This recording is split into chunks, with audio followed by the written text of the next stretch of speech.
میں نے سابق مشرقی پاکستان کے شہر ڈھاکہ میں جم لیا تھا۔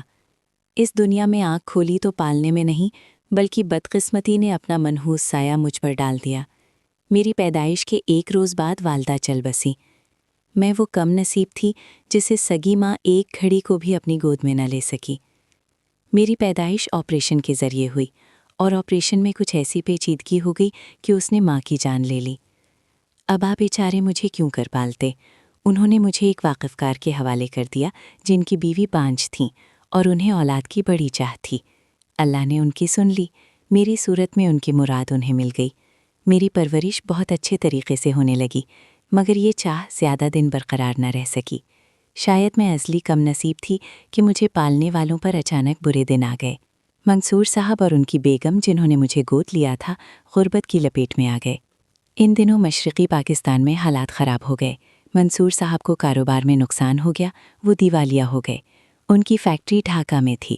جب وہاں حالات زیادہ خراب ہوئے تو ایک دن فیکٹری کو بھی مکتی باہنی نے نظر آتش کر دیا اور وہ بمشکل جان بچا کر مغربی پاکستان آ سکے۔ اپنے ہمراہ مجھے اور صرف ایک بیگ کپڑوں کا ہی لا سکے۔ جان بچی لاکھوں پائے کے مصداق، اسی پر رب کا شکر ادا کیا، لیکن زندہ رہنے کے لیے وسائل تو درکار تھے۔ یہاں نہ گھر بار تھا اور نہ روزگار تو چاہیے تھا۔ وہ بیچارے چند رشتہ داروں کے در پر گئے کہ کوئی کام دلوا دیں یا روزگار کی کوئی سبیل نکل آئے۔ بالآخر ایک عزیز نے انہیں اپنے پاس ملازم رکھ لیا۔ ابا نے کبھی ایسے دن نہ دیکھے تھے اور اب یہ دن دیکھنے پڑ گئے کہ کسی کی معمولی ملازمت کو بھی غنیمت جان کر قبول کر لیا۔ سرمایہ سب ڈھاکہ میں رہ گیا تھا، اپنا کاروبار کیوں کرتے؟ دال روٹی کا سامان تو ہو گیا، لیکن میرا بچپن محرومیوں کی نظر ہو گیا اور چھوٹی چھوٹی معصوم خواہشیں افلاس کی کند چھری سے ضب ہوتی رہیں۔ گڑیوں سے کھیلنے کے دن تھے اور میں اپنے ننھے منھے ہاتھوں سے جھاڑو پونچھا کرتی تھی۔ مجھے گود لینے والی اماں غربت کی مار سہ نہ سکیں، بیمار رہنے لگیں۔ میں 7 برس کی عمر سے گھر کے کاموں میں جوتی رہنے لگی۔ رفتہ رفتہ ہانڈی بنانا، کپڑے دھونا اور دیگر گھریلو کام سیکھ لیے۔ ابا نے اماں کا مقدور بھر علاج کروایا، مگر وہ مرض میں جکڑتی چلی گئیں اور ٹھیک نہ ہو سکیں۔ رفتہ رفتہ بیماری انہیں گھلانے لگیں۔ ڈاکٹروں نے جگر کا کینسر بتایا۔ بالآخر بیماری ان کی جان لے کر ٹلی۔ اب گھر میں ابا اور میں رہ گئے۔ ان دنوں میری عمر 13 برس تھی۔ والد میری فکر میں گھلنے لگے۔ وہ نوکری پر جاتے اور پیچھے میں اکیلی رہ جاتی۔ پاس پڑوس میں اچھے لوگ نہ تھے۔ مفلسی کے باعث ہم ایسے محلے میں رہنے پر مجبور تھے جہاں ارد گرد لفنگے، جواری اور نشئی رہتے تھے۔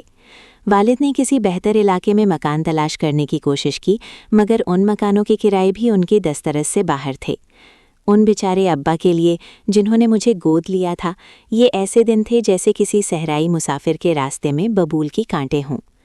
آج تک ان دنوں کی یاد دل میں خارے مغیلاں کی طرح چپتی ہے تو جگر سے لہو ٹپکنے لگتا ہے۔ دعا کرتی ہوں خدا کرے کبھی کسی ننھی بچی کے والدین اس سے جدا نہ ہوں۔ 16 برس کی سن کو پہنچی تو ابا کو میرے چہرے پر نوفیز عمر کا روپ دیکھ کر جھریاں پڑنے لگیں۔ محلے کے لفنگے جانتے تھے کہ ابا نوکری پر جاتے ہیں اور میں گھر میں اکیلی ہوتی ہوں۔ ابا کے جاتے ہی وہ جیسے طاق میں رہتے تھے۔ ہمارے گھر کی دیواروں کے ساتھ قطار میں ٹیک لگا کر بیٹھ جاتے اور مجھے ستانے کے لیے آوازیں کستے۔